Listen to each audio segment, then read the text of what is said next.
Janwada farm house దగ్గర రెండో రోజు మరోసారి సర్వే చేస్తున్నారు రెవెన్యూ ఇరిగేషన్ అధికారులు. 6 అధికారుల బృందం సర్వే చేస్తోంది. రంగారెడ్డి జిల్లా శంకర్పల్లి మండలంలోని ఫిరంగి నాలాని భారీ బందోబస్తు మధ్య సర్వే చేస్తున్నారు. శంకర్పల్లి మండలం ముల్కాపూర్ గ్రామం నుంచి మొదలైన ఈ ఫిరంగి నాలా జన్వాడ గ్రామ రెవెన్యూలోని కేటీఆర్ ఫామ్ హౌస్ ముందు నుంచి వెళుతోంది. ఈ ఫిరంగి నాలా పరిధిలోనే కేటీఆర్ ఫామ్ హౌస్ ఉన్నట్లుగా ఆరోపణలు రావడంతో ఈ సర్వే ప్రాధాన్యత సంతరించుకుంది. ఈ నాలా దాదాపు 66 ఫీట్లు ఉండేదని స్థానిక రైతులు చెబుతున్నారు. ఇది ఎంతవరకు కబ్జాకి గురైంది, బఫర్ జోన్ ఎంతవరకు ఉందనే సమాచారాన్ని సేకరిస్తున్నారు అధికారులు.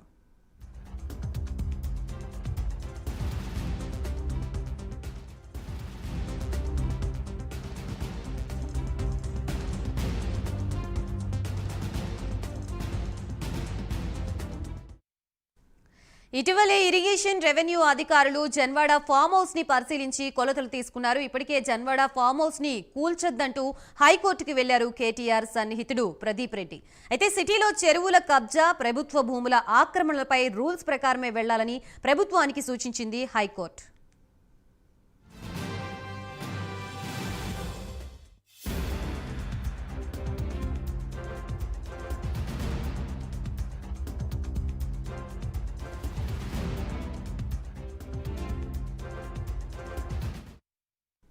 రంగారెడ్డి జిల్లా శంకర్పల్లి మండలం జన్వాడ గ్రామ సర్వే నెంబర్ 311లో 1210 చదరపు గజాల్లోని 3894 చదరపు అడుగులతో నిర్మించిన ఫామ్ హౌస్ FTL బఫర్ జోన్లో నిర్మించారని కొన్ని రోజులుగా ఆరోపణలు వస్తున్నాయి. అయితే ఈ ఫామ్ హౌస్ తనది కాదని, తన ఫ్రెండ్ ఫామ్ హౌస్ అని లీజుకు తీసుకున్నానని చెప్పారు కేటీఆర్.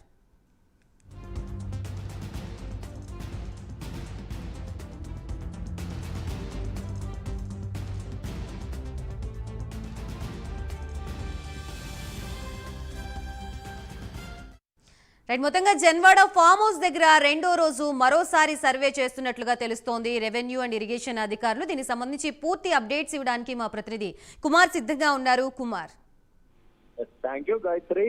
ముఖ్యంగా కేటీఆర్ కి సంబంధించిందని చెప్తున్న ఏదైతే జన్వాడ ఫామ్ హౌస్ కి సంబంధించి రెవెన్యూ అధికారులు రెండో రోజు కొలతలైతే చేసుకుంటున్నారు. ముఖ్యంగా నిన్న కూడా రెవెన్యూ అధికారులు కొంతమంది వచ్చి ఆ జన్వాడ ఫామ్ హౌస్ కి సంబంధించి కొలతలైతే తీసుకున్నారు. అలాగే ఈ రోజు మరొకసారి రెవెన్యూ అధికారులు అక్కడికైతే చేరుకుని కొలతలైతే చేసుకున్నారు. ముఖ్యంగా ఫిరంగి నాలాకు సంబంధించి ఈ నాలా మీద జాన్వాడ ఫామ్ హౌస్ కట్టారంటూ కూడా ఇప్పటికే పలు ఆరోపణలు ఉన్న నేపథ్యంలోని హైడ్రా అధికారులు దాన్ని కూల్చేందుకు అయితే ప్రయత్నాలు చేశారు. ఈ నేపథ్యంలోనే కేటీఆర్ సన్నిహితుడైన ప్రదీప్ రెడ్డి హైకోర్టును అయితే ఆశ్రయించారు. ముఖ్యంగా జాన్వాడ ఫామ్ హౌస్ ఏదైతే నాలా మీద కట్టలేదంటూ కూడా హైకోర్టు దానిపై స్టే విధించాలంటూ కూడా ఒక పిటిషన్ అయితే దాఖలు చేశారు. ఈ నేపథ్యంలోనే హైకోర్టు కూడా ఏదైతే నిబంధనల ప్రకారం ఏదైతే చర్యలు తీసుకోవాలంటూ కూడా ఏదైతే ప్రభుత్వానికి అయితే సూచించింది. ఈ నేపథ్యంలోనే ప్రస్తుతం రెవెన్యూ అధికారులు రెండో రోజు కూడా ప్రస్తుతం అక్కడైతే కొలతలు అయితే తీసుకున్నారు. ముఖ్యంగా సర్వే నెంబర్ 311లో ఫిరంగి నాలా మీద ఏదైతే జాన్వాడ ఫామ్ హౌస్ నిర్మించారంటూ కూడా ఇప్పటికే అధికారులు అయితే చెప్తున్నారు. ఈ నేపథ్యంలోనే ఏదైతే జాన్వాడ ఫామ్ హౌస్ కు సంబంధించి శాటిలైట్ ఇమేజెస్ ద్వారా ఏదైతే కొన్ని ఇమేజెస్ కోమటిరెడ్డి వెంకటరెడ్డి కూడా హైదరాబాద్ అధికారులకు పంపించిన నేపథ్యంలో దాన్ని కూల్చివేయడానికి అయితే ప్రయత్నించారు. ముఖ్యంగా చూసుకున్నట్టయితే ఇప్పుడు ఏదైతే జాన్వాడ ఫామ్ హౌస్ సంబంధించి కేటీఆర్ దాంతో కొన్ని రోజులుగా ప్రచారం అయితే జరుగుతున్న నేపథ్యంలో కేటీఆర్ కూడా దీనిపై అయితే స్పందించారు. ముఖ్యంగా తన ఫ్రెండ్ అయిన ఈ జాన్వాడ ఫామ్ హౌస్ కేవలం తను లీజుకి తీసుకున్నానని మాత్రమే ఆయన అయితే చెప్పారు.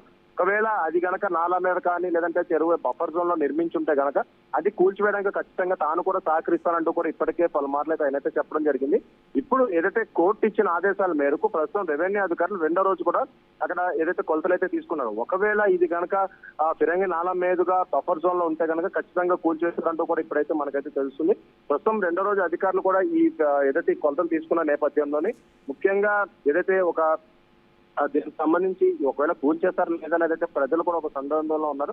ముఖ్యంగా అక్కడ ఫిరంగి నాలాకు సంబంధించి ఈ జాన్వాడ కన్స్ట్రక్షన్ జరిగిందంటూ కూడా గతంలోనే అధికారులు అయితే చెప్పారు. అలాగే మరొక పక్క ఇప్పటికే హైడ్రా దూకుడుకు సంబంధించి ఏదైతే ఈ జాన్వాడ ఫామ్ హౌస్ కూల్చేస్తారంటూ కూడా కొన్ని ఆరోపణలు అయితే రావడం జరిగింది. ప్రస్తుతం ఏదైతే రెవెన్యూ అధికారులు కూడా ఈ కొలతలు తీసుకున్నారు. ఇది తీసుకున్న తర్వాత ఒకవేళ ఇది బఫర్ జోన్ లో ఉంటే కనుక ఇది ఖచ్చితంగా కూల్చేసే పరిస్థితులు అయితే ఉంటాయి. Right, thank you Kumar.